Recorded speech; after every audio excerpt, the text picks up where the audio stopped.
আসসালামু আলাইকুম ওয়া রাহমাতুল্লাহি ওয়া বারাকাতুহু।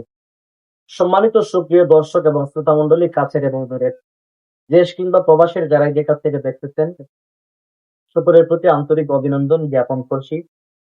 আমরা সকলেই ইতিমধ্যে আমাদের মধ্যে পবিত্র কোরবানির ঈদ, একটা ঈদের আমেজ আমাদের ভিতরে অলরেডি চলে এসেছে।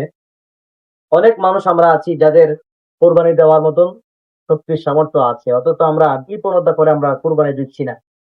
কিন্তু আল্লাহ রাব্বুল আলামিন কুরবানিটা আমাদের জন্য, সামর্থ্যবান ব্যক্তি যারা আছে তাদের উপর কুরবানি আল্লাহ তাআলা ওয়াজিব করে দিয়েছেন। এবং কোরআনুল কারীমের সূরা কাউসারের মধ্যে আল্লাহ পাক বলেন, ফাসাল্লি লিরাব্বিকা ওয়ানহার। তুমি তোমার প্রতিপালকের সন্তুষ্টি অর্জনের জন্য তুমি নামাজ আদায় করো এবং তুমি কোরবানি প্রদান করো। এটা আল্লাহ তাআলা কোরআনুল কারীমের মধ্যে সরাসরি আমাদেরকে নির্দেশ দিয়েছেন। এবং রাসূল পাক সাল্লাল্লাহু আলাইহি ওয়াসাল্লাম বলেছেন, যে ব্যক্তির কোরবানি দেওয়ার মতো সামর্থ্য আছে, শক্তি আছে, সাধ্য আছে, অথচ ওই ব্যক্তি কোরবানি দিল না, সে যেন আমার ঈদগাহে না আসে। নতুন এবার করেছে, এটা পরিষ্কার আমাদেরকে জানিয়ে দিয়েছেন। এখন জানার বিষয় হচ্ছে কোরবানি কার কার উপর ওয়াজিব। কোরবানি ওয়াজিব হওয়ার জন্য কি কি শর্ত? এক নাম্বার হচ্ছে মুসলমান হওয়া, অর্থাৎ কোন ব্যক্তি যদি মুসলিম হয়, হ্যাঁ, প্রত্যেক মুসলিম নরনারীর উপর যদি সে নিসাব পরিমাণ সম্পদের মালিক হয়, তাহলে তার উপর কোরবানি ওয়াজিব। অমুসলিমের উপর কোরবানি ওয়াজিব নয়। দুই নম্বর হচ্ছে প্রাপ্তবয়স্ক হওয়া, অপ্রাপ্ত ব্যক্তির উপর কোরবানি ওয়াজিব নয়।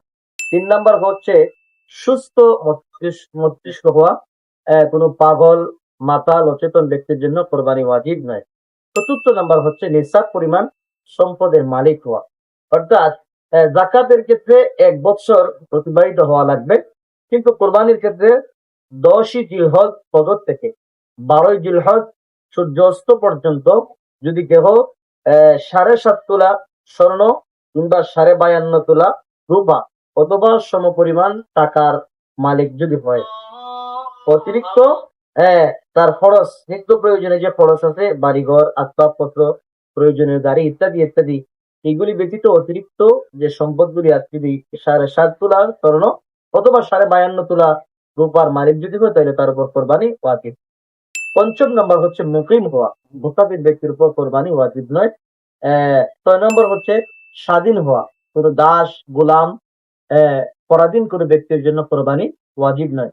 এই 6টি শর্ত যাদের কাছে পাওয়া যাবে, অবশ্যই অবশ্যই কোরবানি হবে। কিন্তু কোরবানি না দেয়, তাহলে আল্লাহ রাসূল সাল্লাল্লাহু আলাইহি ওয়াসাল্লাম বলেছেন ওই ব্যক্তির জন্য ঈদগাহ না যায়।